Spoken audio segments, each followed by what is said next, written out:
Channel વિદ્યાર્થી મિત્રો, ધોરણ 9 વિજ્ઞાન આપની આસપાસમાં દ્રવ્યમાં મારા ગયા લેશનમાં આપણે દ્રવ્યની ભૌતિક અવસ્થાની વાત કરી હતી, જેમાં ઘન સ્વરૂપ, પ્રવાહી સ્વરૂપ અને વાયુ સ્વરૂપની વાત કરેલી. આજે આપણે દ્રવ્ય પોતાની અવસ્થા બદલે છે એના માટેના એક પ્રયોગની વાત કરીશું, જેમાં ખૂબ જ અગત્યના મુદ્દા ગલન, ગલન બિંદુ, ગલનગુપ્ત ઉષ્મા, ઉત્કલન બિંદુ, ઉત્કલનગુપ્ત ઉષ્મા, પ્રવાહીકરણ, ઊર્ધ્વપાતન અને દબાણની અસર, આ બધા મુદ્દાની આપણે વાત કરીશું. સૌથી પહેલી આપણે આ એક પ્રયોગ મેં અહીંયા દર્શાવેલો છે એને સમજવાનો પ્રયત્ન કરીશું. તો વિદ્યાર્થી મિત્રો, અહીં એક કાચના બીકરમાં 150 ગ્રામ બરફના ટુકડા લેવામાં આવે. આ કાચના બીકરને એક ત્રિપાઈ પર મૂકી અને તેની ઉપર સ્ટેન્ડ વડે એક થર્મોમીટરને એવી રીતે આપણે લટકાવીશું જેથી તેનો નીચેનો પારાવાળો ભાગ બરફના સંપર્કમાં રહે. અહીં તમે જોઈ શકશો કે સડસડાટ તાપમાનનો પારો નીચો આવે છે અને 0 સેલ્સિયસ તાપમાને પારો સ્થિર થાય છે. હવે 0 સેલ્સિયસ તાપમાને આ બરફ પીગળવાની શરૂઆત કરશે. નીચેથી આપણે એને ગરમી આપીશું તો જ્યાં સુધી બરફ સંપૂર્ણપણે પીગળી નહીં જાય ત્યાં સુધી થર્મોમીટરમાં પારો 0 સેલ્સિયસ તાપમાને રહે છે. તો 0 સેલ્સિયસ તાપમાન એ બરફનું ગલન બિંદુ થશે. તો અહીં આપણે જે ઉષ્મા આપીએ છીએ, બરફને પીગાળવા માટે ઉષ્મા આપીએ છીએ, છતાં થર્મોમીટરમાં આ તાપમાનની એટલે કે આ ઉષ્માની અસર આપણને જોવા મળતી નથી. તો એ ઉષ્મા ક્યાં વપરાય? તો એ ઉષ્મા આ ઘન પદાર્થને પ્રવાહી સ્વરૂપમાં ફેરવવા માટે વપરાઈ ગઈ. એટલે કે ઘનનું પ્રવાહીમાં રૂપાંતર કરવા માટે વપરાઈ. માટે એવી ઉષ્માને ગલનગુપ્ત ઉષ્મા કહે છે.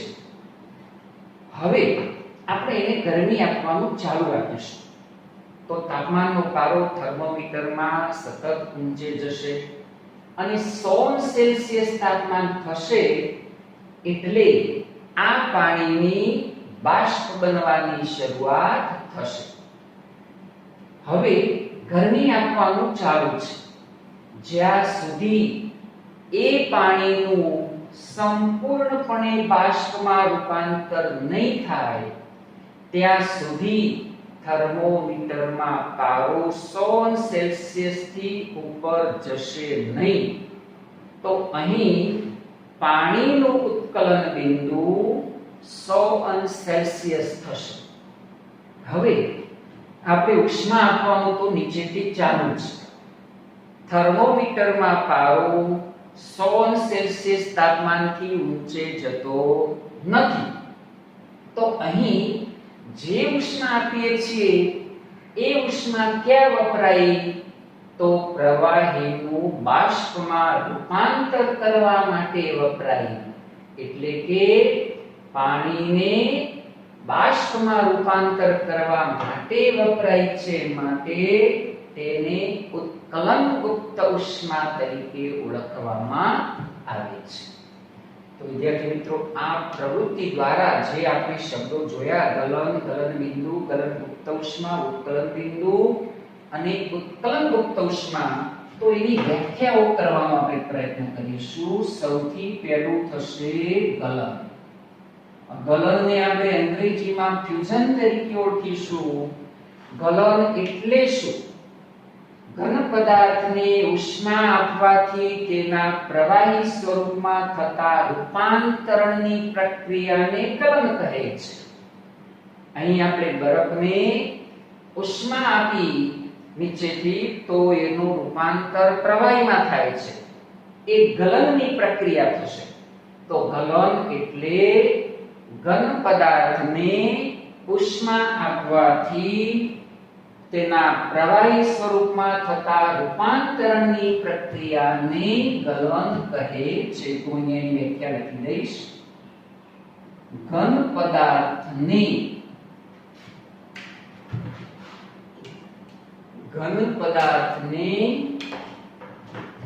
ઉષ્મા આપવાથી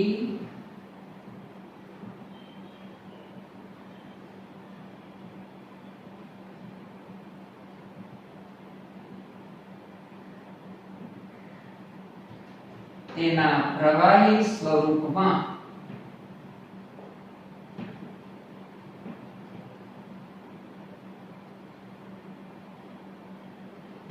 થતા રૂપાંતરણની પ્રક્રિયાને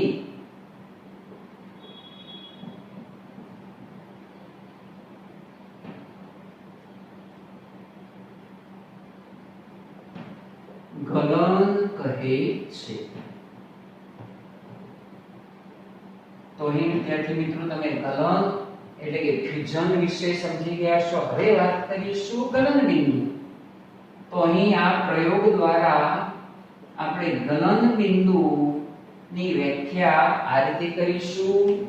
જે તાપમાને ઘન પદાર્થ પીગળીને પ્રવાહી સ્વરૂપમાં ફેરવાય તે તાપમાનને ગલન બિંદુ કહે છે.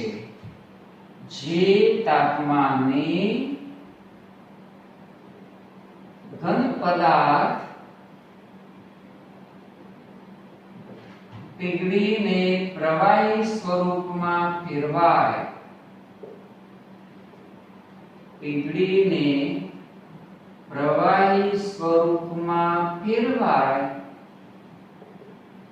તેને ગલન બિંદુ કહે છે. અને બરફનું ગલન બિંદુ આપણે યાદ રાખીશું. બરફનું ગલન બિંદુ 0 સેલ્સિયસ છે.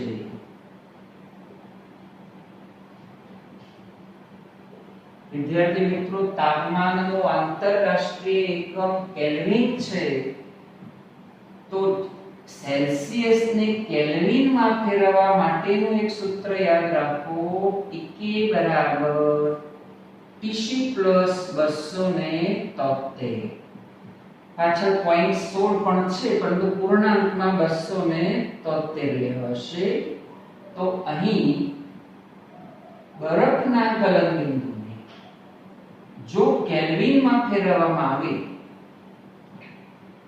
તો આ રીતે થશે. બરફનું ગલન બિંદુ અહીં 0 આપણે ઉમેરી દઈશું. 273.16 કેલ્વિન થશે. તો ગલન બિંદુની વ્યાખ્યા તમે ક્લિયર સમજી ગયા છો કે જે તાપમાને ઘન પદાર્થ પીગળીને પ્રવાહી સ્વરૂપમાં ફેરવાય તેને ગલન બિંદુ કહે છે. અને બરફનું ગલન બિંદુ 0 સેલ્સિયસ છે. પરંતુ તાપમાનનો આંતરરાષ્ટ્રીય એકમ કેલ્વિન છે, એટલે સેલ્સિયસ ને કેલ્વિનમાં ફેરવવા માટે આ એક સૂત્ર યાદ રાખીશું. સેલ્સિયસ ને કેલ્વિનમાં ફેરવવા માટે સેલ્સિયસ જે હોય એમાં 273 ઉમેરી દેવાના, ત્યારે એ કેલ્વિનમાં ફેરવાશે. હવે આ પ્રયોગ પર પાછા આવીશું. અહીં પાણીમાં સંપૂર્ણ રૂપાંતર થઈ ગયું. વિદ્યાર્થી મિત્રો, તમને અહીંયા હેતુલક્ષી પ્રશ્ન એવો પૂછ્યો હોય કે 0 સેલ્સિયસ તાપમાને પાણીની અવસ્થા કઈ હોય છે? 0 સેલ્સિયસ તાપમાને પાણીની અવસ્થા બે હોય છે, તો ઘન અને પ્રવાહી બંને. કારણ કે બરફ પણ હોય છે અને પાણી પણ હોય છે. તો બંને અવસ્થા 0 સેલ્સિયસ તાપમાને હોય છે. એટલે હેતુલક્ષી માટે તમે યાદ રાખજો કે 0 સેલ્સિયસ તાપમાને પાણી બરફ સ્વરૂપે ઘન અવસ્થા અને પાણી સ્વરૂપે પ્રવાહી અવસ્થા એમ બંને અવસ્થાઓ ધરાવે છે. હવે એને આપણે ગરમી આપીએ છીએ પાણીને, ત્યારે પાણીની બાષ્પ બનવા લાગે છે. તો એ 100 સેલ્સિયસ તાપમાને થાય છે. તો 100 સેલ્સિયસ તાપમાને પાણીનું ઉત્કલન બિંદુ થશે. તો ઉત્કલન બિંદુ એટલે શું? જે તાપમાને પ્રવાહી પદાર્થનું બાષ્પમાં રૂપાંતર થાય તેને ઉત્કલન બિંદુ કહે છે. તો અહીં આપણને ઉત્કલન બિંદુની વ્યાખ્યા મળશે.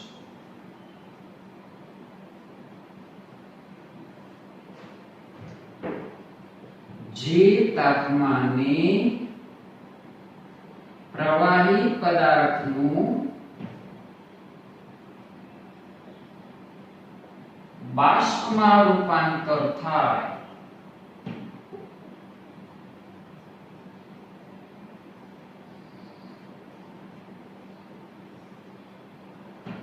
તેને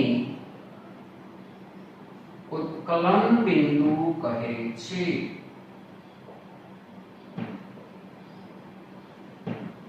અને યાદ રાખીશું પાણીનું ઉત્કલન બિંદુ.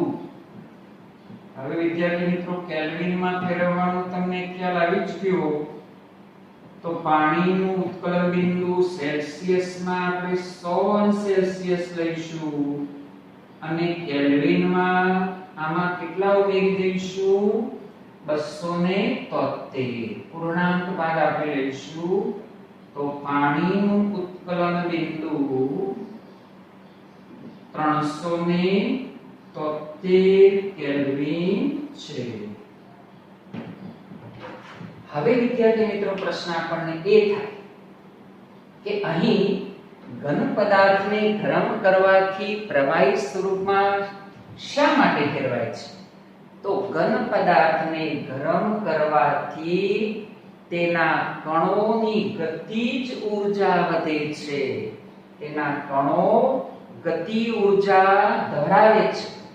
આ કણોની ગતિ ઊર્જા વધવાને કારણે આ કણો કંપન અનુભવે છે અને કંપન અનુભવ્યા બાદ તે પોતાનું સ્વરૂપ બદલે છે.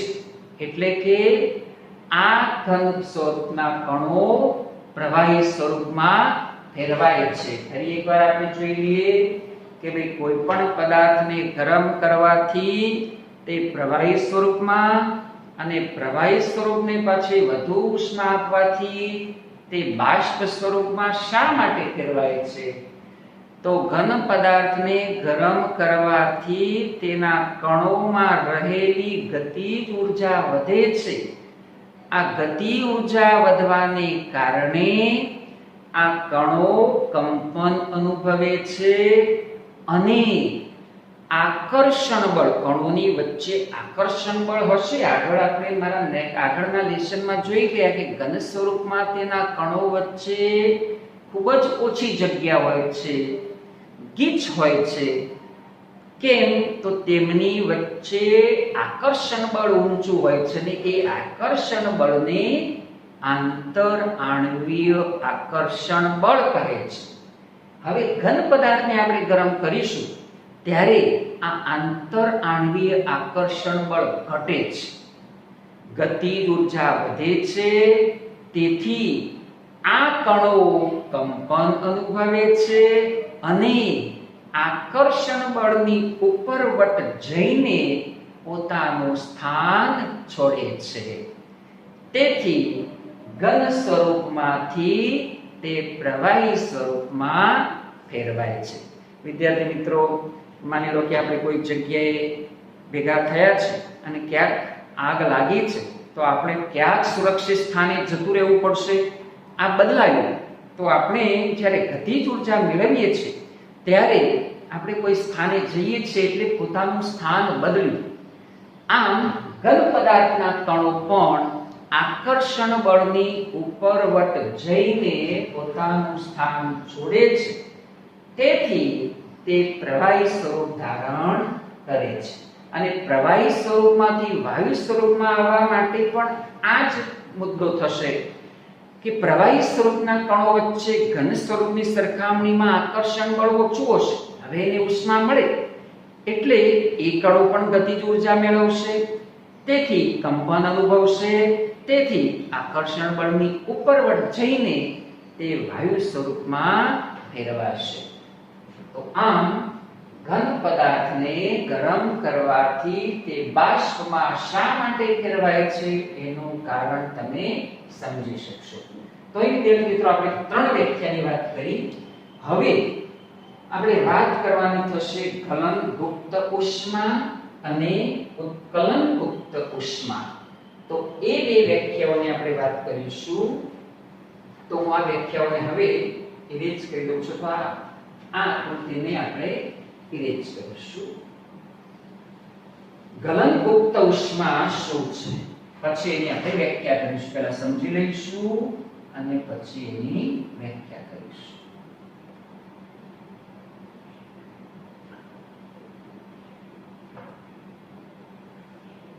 હવે વિદ્યાર્થી મિત્રો આગળ આપણે પ્રયોગમાં જોઈ ગયા કે ગરમ પદાર્થને ગરમ કરીશું એટલે કે બરફ ઘન સ્વરૂપમાં છે ગરમ કરવાથી તે પ્રવાહી સ્વરૂપમાં ફેરવાશે. 0 સેલ્સિયસ તાપમાને ઘન પદાર્થ એટલે કે બરફ પીગળવાની શરૂઆત થઈ જશે અને જ્યાં સુધી એ બરફ સંપૂર્ણપણે નહીં પીગળે ત્યાં સુધી થર્મોમીટરમાં પારો 0 સેલ્સિયસ થી આગળ જશે નહીં. તો અહીં જે ઉષ્મા આપવામાં આવી એ ઉષ્મા ક્યાં વપરાઈ? તો ગલનને પ્રવાહીમાં ફેરવવા માટે વપરાઈ. માટે તેને ગલનગુપ્ત ઉષ્મા કહે છે. હવે અહીં વ્યાખ્યા કરવા માટે આપણે કેટલાક સ્પેસિફિક શબ્દોનો ઉપયોગ કરવો પડશે. ગલન બિંદુ જેટલા તાપમાને એક વાતાવરણના દબાણે, ગલન બિંદુ જેટલા તાપમાને એક વાતાવરણના દબાણે 1 કિલોગ્રામ ઘન પદાર્થને પ્રવાહીમાં ફેરવવા માટે જરૂરી ઉષ્માને ગલનગુપ્ત ઉષ્મા કહે છે. હું વ્યાખ્યા લખી દઉં છું. ગલન બિંદુ જેટલા તાપમાને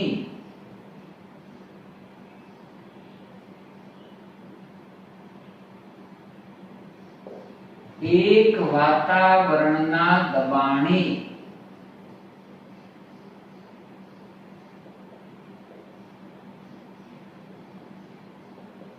એક કિલોગ્રામ ઘન પદાર્થને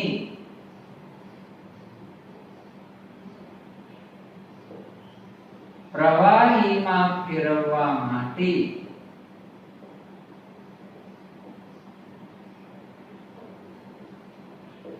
જરૂરી ઉષ્માને ગલનગુપ્ત ઉષ્મા કહે છે.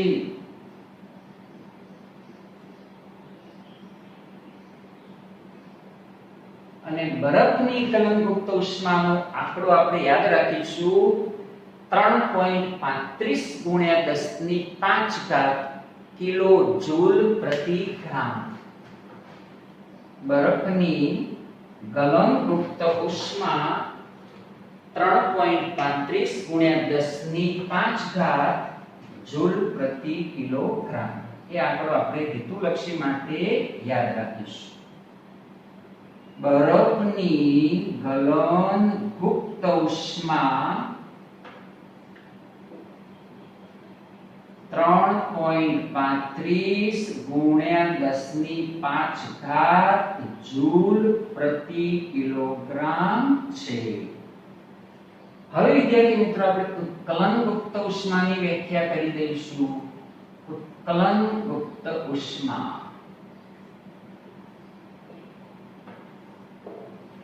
તો અહીં આપણે પાણી 100 સેલ્સિયસ તાપમાને પાણીનું બાષ્પમાં રૂપાંતર થશે.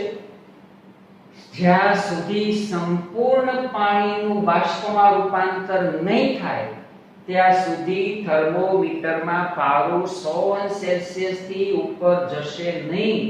તો અહીં આપણે જે ઉષ્મા આપીએ છીએ એ ઉષ્મા ક્યાં વપરાય છે?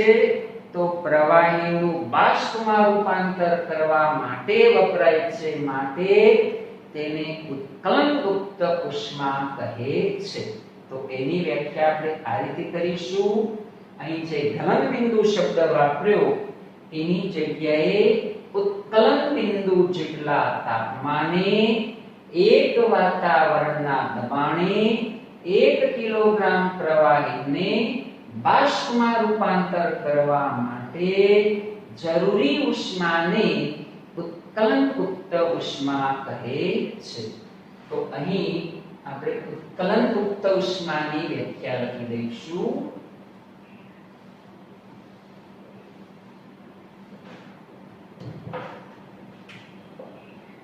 ઉત્કલન પુક્ત ઉષ્મા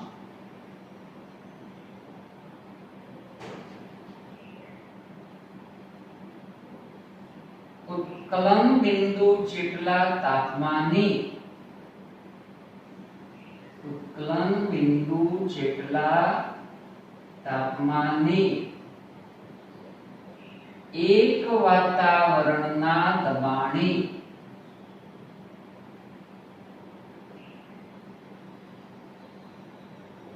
1 કિલોગ્રામ પ્રવાહીને બાષ્પમાં રૂપાંતર કરવા માટે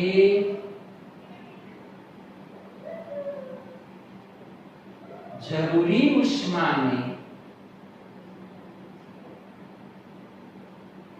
ઉત્કલન પુક્ત ઉષ્મા કહે છે.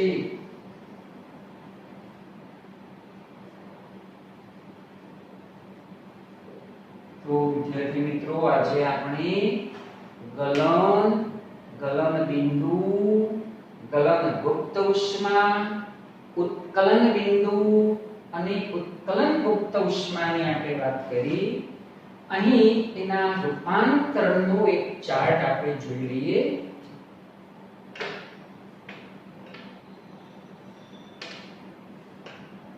આ ઘન પદાર્થ લઈએ.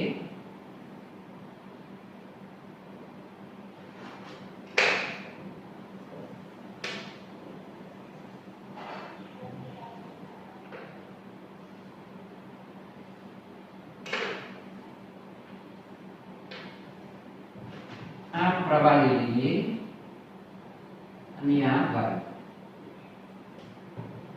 હવે એને આપણે ગરમ કરીશું ત્યારે સ્વાભાવિક છે કે આ રીતે આ ગરમ કરતા આ બધી સ્થિતિમાંથી એ પસાર થશે.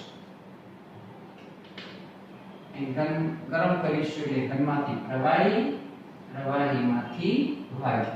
હવે એને ઠંડા પાડીશું તો વળી પાછી એની ઉલટી સ્થિતિ આવી જશે. ઠંડો પાડવા. તો હવે પ્રક્રિયા એ રિવર્સ થઈ જશે. એટલે કે વાયુને ઠંડો પાડશો એટલે પ્રવાહી, પ્રવાહીમાંથી પછી ઘન સ્વરૂપમાં તે ફેરવાશે. તો આજે વિદ્યાર્થી મિત્રો આટલા મુદ્દા તમે બરાબર ક્લિયરલી સમજ્યા હશો. આપણે આ બરફવાળો જે પ્રયોગ છે એનું નિદર્શન થર્મોમીટર આવે ત્યારે કરીશું. ગલન બિંદુ, ગલન ગુપ્ત ઉષ્મા, ઉત્કલન બિંદુ, ઉત્કલન ગુપ્ત ઉષ્મા. ઊર્ધ્વપાતનની વાત આપણે પછી નેક્સ્ટ લેક્ચરની અંદર કરીશું. અને હવે કદાચ 2 લેક્ચરની જરૂર પડશે ત્યારે આ પાઠ આપણો પૂર્ણ થઈ જશે. રવિવારે આ પાઠમાંથી જ ટેસ્ટ છે એટલે કાલ સુધીમાં આ પાઠના તમામ વિડિયો લેક્ચર તમને મળી જશે. તો એ રીતે તમે લખીને તૈયારી કરજો. અને એને તૈયાર કરવા માટે પણ હું કેટલુંક સાહિત્ય તમને શનિવારે મોકલીશ, તો એ રીતે તૈયાર કરજો. અને રવિવારે 9:30 એની PDF મોકલીશું જે 30 ગુણની ટેસ્ટ સ્વરૂપે હશે. અસ્તુ. જય હિન્દ.